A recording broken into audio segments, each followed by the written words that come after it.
के विश्व फेरि एकपटक लकडाउनतिर जाँदैछ? उडानहरू रद्द भइरहेका छन्, पेट्रोल पम्पमा लामो लाइन छ अनि सरकारहरूले कडाभन्दा कडा प्रतिबन्ध लगाउँदैछन्। तर सुन्नुस् है, यसपटकको कारण कुनै भाइरस होइन, यसलाई भनिँदैछ एनर्जी लकडाउन।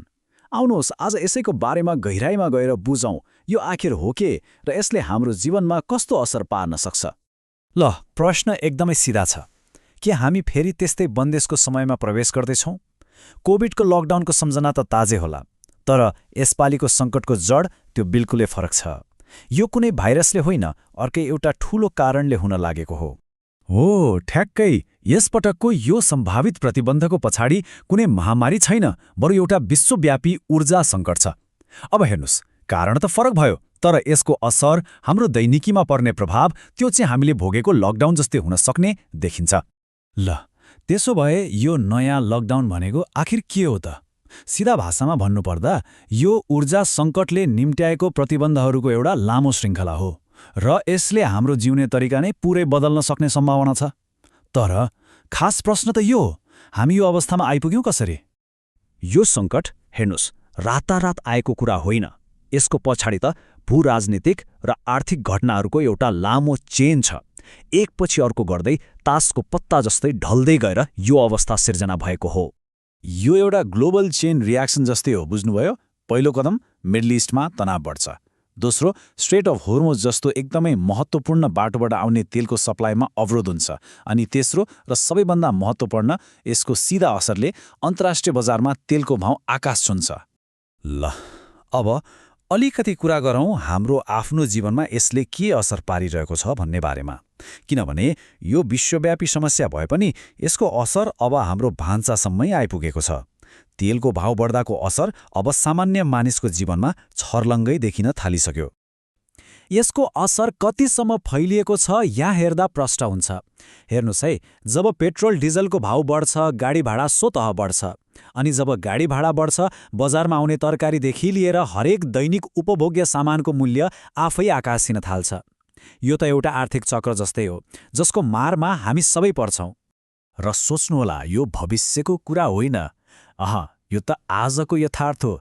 संसारका कतिपय देशहरूमा त पेट्रोल पम्पमा रासन लगाएर तेल बाँड्न थालिसक्यो।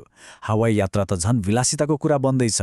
प्लेनका उडानहरू धमाधम घटिरहेका छन्। भन्नुको मतलब यो सङ्कट अब हाम्रो ढोकामै आइपुगिसकेको छ। अब यो सङ्कटको असर सबै देशलाई एकै नासको भने छैन। भारत जस्ता देशहरू जो तेल किन्नको लागि अरू देशमाथि धेरै निर्भर छन्, अनि पाकिस्तान जस्ता देशहरू जो पहिलेदेखि नै आर्थिक सङ्कटमा छन्, उनीहरूका लागि यो अवस्था झनै गाह्रो बन्न सक्छ।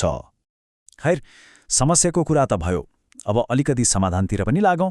विश्वका ठूला संस्थाहरूले यो अवस्थालाई सम्हाल्न के कस्ता योजना बनाउँदैछन् त? अन्तर्राष्ट्रिय ऊर्जा एजेन्सी अर्थात् IEA ले केही ठोस कदमहरू अगाडि सारेको छ। यो 10 बुन्दे योजनाले के देखाउँछ भने विश्वका प्रमुख संस्थाहरूले यो खतरालाई साँच्चै गम्भीरतापूर्वक लिएका छन्। यो कुनै हावादारी सुझाव होइन, बरु यो सङ्कटसँग जुझ्नको लागि तयार पारिएको एउटा ठोस रोडम्याप हो। अब यहाँ एकदमै रमाइलो कुरा छ।